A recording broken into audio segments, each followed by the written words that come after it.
Bonsoir et bienvenue dans le rendez-vous RFI France 24 avec Olivier Sherman de RFI.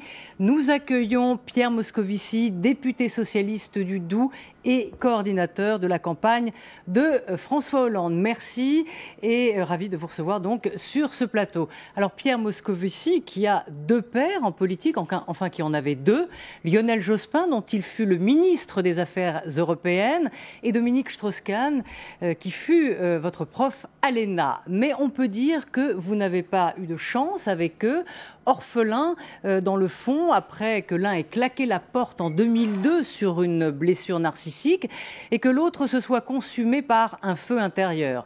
DSK out, vous misez sur l'écurie Hollande, au tiercé socialiste vous gagnez, mais trêve de plaisanterie, il y a une logique dans tout cela. DSK Hollande, c'était à peu près même molécule politique, ligne sociale démocrate, réalisme économique, orthodoxie budgétaire. Bref, comme dirait Nicolas Sarkozy avec François, du sérieux. Les primaires seront de la gnognotte face au duel qui vous attend. Alors, est-ce que vous êtes prêt, Pierre Moscovici? Oui. Bon, d'abord, je ne vais pas revenir sur votre pétresse, je ne me sens pas spécialement orphelin, je suis très heureux avec ce que j'ai pu faire, et avec Lionel Jospin, avec Dominique Strauss-Kahn. Maintenant, c'est une autre étape de vie. La nostalgie en politique, ça ne sert à rien. Et aux côtés de François Hollande, nous avons remporté une belle bataille des primaires. C'est vrai, sur une ligne politique qui est une ligne cohérente, qui n'est pas une ligne d'orthodoxie, mais qui est une ligne de sérieux, de crédibilité. Et je crois qu'en effet, nous sommes armés pour l'emporter. D'abord parce que les Français ne veulent plus de ce président Nicolas Sarkozy. C'est ce que les sondages disent. Ils ne disent pas que nous allons gagner par 65% des voix, mais ils disent qu'il y a 65% de Français qui ne veulent plus de Sarkozy. Et il y a une attente de changement dans ce pays. Et je crois qu'avec François Hollande, on a un candidat qui est prêt, en effet, qui est solide, qui est sérieux, qui connaît la politique, qui est expérimenté, qui fait peu d'erreurs, qui est un vrai professionnel de la politique. Et je crois que par ailleurs qu'il on va le voir là, on rentre dans le dur. Il correspond assez à ce que les Français attendent aujourd'hui, c'est-à-dire après cette présidence anormale, clivante, brutale, une République remise sur ses pieds, équilibrée. Olivier Sherman. De le dire, François Hollande a la stature pour vous d'être chef d'État. C'est pas du tout ce que pense la droite. Et vous avez des mots très forts contre Nicolas Sarkozy. Vous dites que c'est un exécrable président, mais un redoutable candidat. Exécrable président, ça c'est sûr. On est en train de terminer un quinquennat qui aura été un quinquennat d'échec sur tous les plans. Échec économique, on le voit, avec une France qui aujourd'hui est toisée par ses partenaires. On reparlera, j'imagine, du sommet européen d'hier, mais la France est complètement maintenant dominée dans le concert européen par l'Allemagne, comme ça ne s'était jamais produit auparavant. Une France qui est surveillée par les agences de notation, une France dont la croissance est faible, une France dont les finances publiques sont stables. Échec économique, échec social avec une politique d'injustice flagrante, et puis une dégradation du système éducatif incroyable. Échec républicain avec une France qui est présidée par un homme qui, lui, capte tous les pouvoirs, avec des conseillers qui vocifèrent, s'expriment partout, le meilleur étant M. Guénaud, qui devrait se taire de temps en temps, des ministres qui sont un peu réduits à stade de figurants, un parti éclaté, et donc, assez logiquement, les Français veulent changer. Exécrable président. Bon candidat, on verra. Ce qui est certain, c'est que Nicolas Sarkozy est un homme qui a de l'énergie, et il ne faut surtout pas vendre la peau de l'ours avant l'avoir tué. Il se battra. Mais en même temps, je l'ai dit, j'ai écrit un livre il n'y a pas longtemps qui s'appelle « Défaite interdite ». Nicolas Sarkozy ne peut plus gagner l'élection présidentielle sur ses propres mérites, ses propres forces.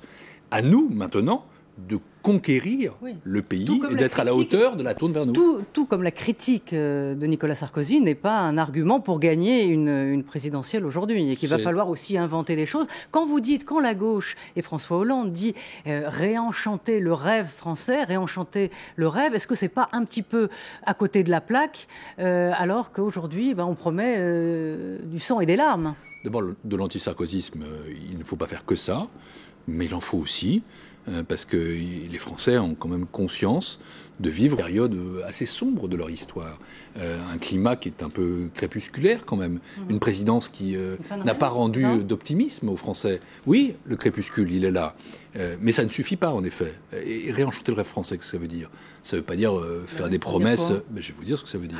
Ça ne veut pas dire faire des promesses inconsidérées, dire demain on rase gratis.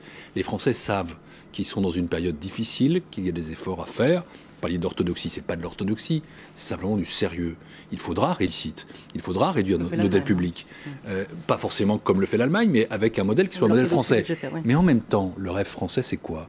C'est une société qui vit avec les valeurs de notre devise. La liberté, elle a été mise à mal, il faut la retrouver. L'égalité, la justice, elle n'existe plus dans ce pays avec Nicolas Sarkozy. Il faut la refonder, notamment par la justice fiscale. Et puis la fraternité, faire en sorte que les gens de ce pays ne soient pas sans arrêt en train de se battre les autres, de se jalouser les uns les autres. Et c'est pour ça qu'il faut aussi redonner à l'éducation ses lettres de noblesse. Réenchanter le rêve français, ça veut dire aussi être conscient. On est sur une émission devant la télévision et la radio internationale, que nous avons une voix particulière à faire entendre dans le monde. Je ne sais pas s'il faut parler d'exception française, mais enfin, il y a quand même quelque chose qui fait que la France est un pays un peu à part, qu'on regarde. Réenchanter le rêve français, c'est retrouver tout ça. Et avec Sarkozy, un peu, et même beaucoup, disparu. Alors, vous parlez justement de la France, il y a aussi quand même l'Europe. La zone euro s'est réveillée ce matin avec un accord qui a été arraché au forceps. Est-ce un accord à la hauteur, selon vous ? Alors, d'abord, mieux valait un accord même arraché au forceps que pas d'accord du tout, qui aurait plongé l'Europe. Là, je vais reprendre pour une fois une expression de François Fillon, on aurait filé vers des terres inconnues. On ne savait plus comment s'en tirer. Mais en même temps, je le dis de la manière la plus claire, vraiment pas de quoi pavoiser. Il n'y a pas de quoi être fier. Et Nicolas Sarkozy, il viendra à la télévision dans quelques minutes, il ne peut vraiment pas, pour le coup, faire le matamor. Parce qu'il a obtenu, en réalité... On l'appelle Michel Sapin chez Oui, vous. moi j'ai dit que c'était un partenaire junior. C'est bien un partenaire junior. Parce que regardez ce qui se passe. Premièrement, comme on a tardé quand même, ça fait 18 mois que cette crise grecque est commencée. Et qu'a-t-on fait? On est allé de tergiversation en tergiversation, petit accord en petit accord. On a pris du retard, ça a coûté très cher. Souvenez-vous, le 21 juillet dernier, il n'y a pas longtemps, ça fait 3 mois, on nous a dit l'euro est sauvé. Et on se retrouve là, au lendemain d'une crise. Donc c'est la crise de l'euro ou de l'endettement? Alors, c'est la crise de la dette, mais c'est la crise de la dette grecque. Et la deuxième chose, c'est qu'on a résolu le problème de la dette grecque, je veux le croire, mais on a résolu ce problème uniquement, c'est pas tout le problème de l'Europe. En tout cas, si vous voulez, je ne sais pas ce qu'on pourrait faire avec les mécanismes qu'on a mis en place si ça touchait d'autres également, ce qui prouve que c'est quand même très partiel. Et puis, cet accord, il a été fait complètement aux conditions allemandes. C'est-à-dire que si vous prenez toutes les revendications de Nicolas Sarkozy, il ne voulait pas d'une décote forte, elle est là. Il ne voulait pas d'une recapitalisation des banques, elle est là. Il souhaitait que le Fonds européen de stabilité financière soit une banque, justement. Ce n'est pas le cas. Et donc, mais là, il avait tort. Est-ce qu'il avait raison là-dessus? Parce que la BCE, en planche à billets, c'est ce que fait la Fed. Alors, bien sûr. Il n'était pas en situation, compte tenu de sa faiblesse politique et intérieure, et d'exiger quoi que ce soit. Il s'était mis totalement dans la main d'Angela Merkel. Et le pire, c'est qu'on ne s'est pas seulement mis dans la main d'Angela Merkel, on s'est mis dans la main des Chinois. Parce qu'avec ce véhicule financier bizarroïde, qui dépend totalement de la Chine pour être alimenté, on n'est plus indépendant. Moi, j'avais préconisé, comme François Hollande d'ailleurs, des euro-obligations. C'était une solution européenne. On a préféré des obligations chinoises ou un fonds chinois. Et qu'est-ce que ça signifie en pratique? Ça signifie que quand on est demain à l'OMC avec la Chine, on leur doit de l'argent. On va discuter demain du système monétaire international au G20. Les Chinois vont nous dire, écoutez, nous sommes déjà vos créanciers. Et donc, on se prive d'un levier terrible. Et puis la dernière chose, c'est que tout ça débouche sur l'austérité généralisée, puisque c'est un modèle qui n'est pas le nôtre. Il n'y a aucune perspective pour les peuples, aucune perspective pour la croissance. Et quand je regarde tout ça, accord tardif, accord à l'allemande, accord qui nous fait perdre l'indépendance, accord qui nous fixe comme unité unique l'austérité, je le redis, il n'y a pas de quoi être fier. On est même dans une situation qui va exiger une refondation européenne. Et à l'évidence, ça ne se passera pas avec Nicolas Sarkozy. Un commissaire européen va être chargé de l'euro. Est-ce que c'est pour vous une bonne décision?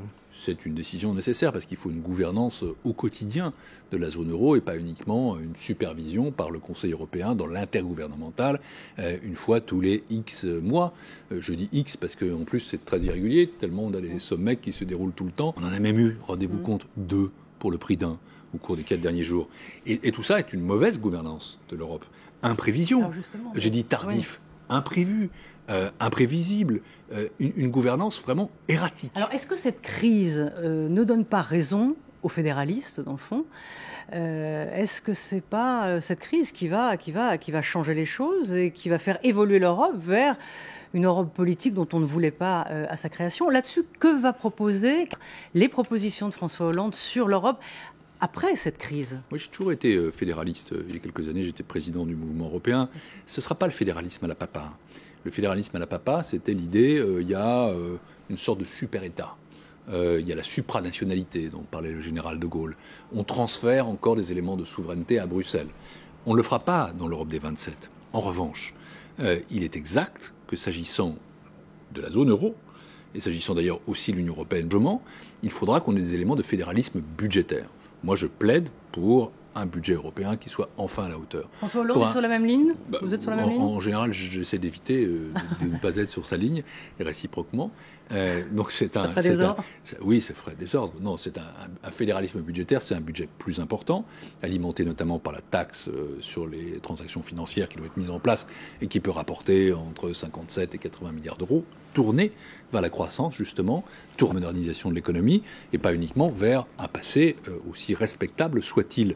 Et puis aussi une coordination des politiques économiques, qui ne passe pas d'ailleurs uniquement par la réduction des déficits, pas par la règle d'or, mais qui passe par autre chose, par des politiques qui soient à la fois maîtrisées, mais aussi dynamiques, qui mettent l'accent sur l'avenir, la jeunesse, l'éducation. Et c'est tout ça qu'on doit proposer demain.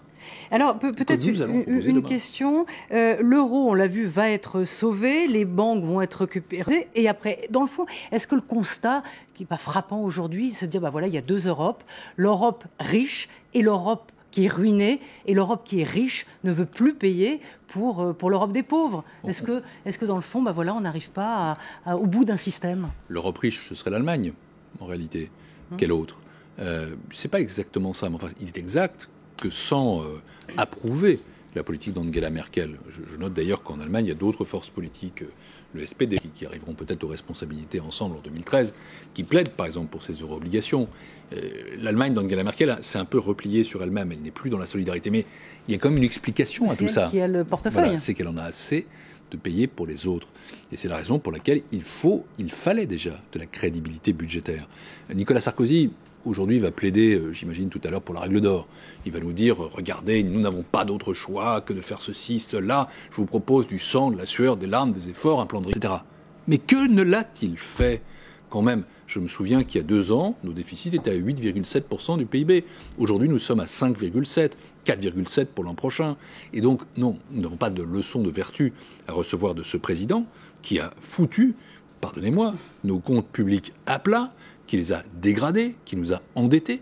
Mais il faudra une politique qui soit une politique de maîtrise des finances publiques extrêmement sérieuse.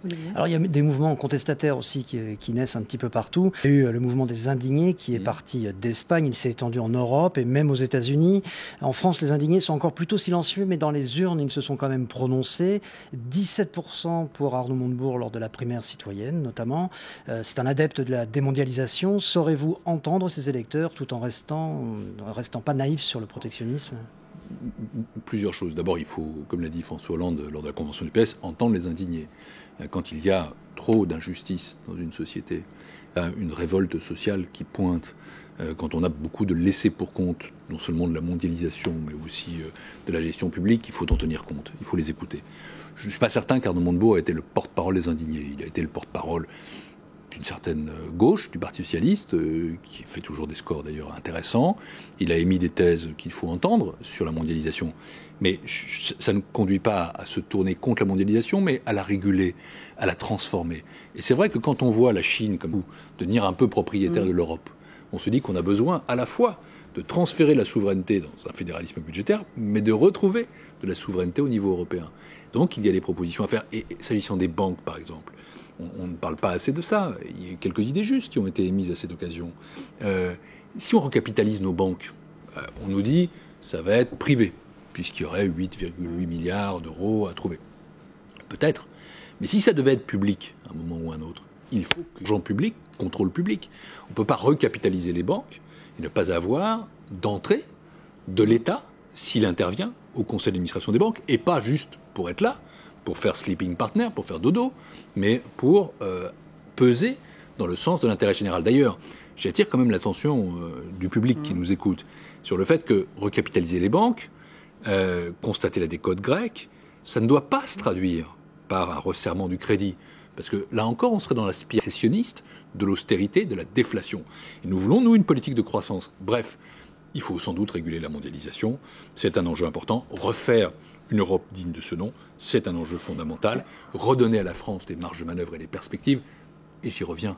Réenchanter le rêve français, c'est tout ça. Ah, vous y tenez, hein. Vous y tenez au rêve j'y français. tiens, oui. Non.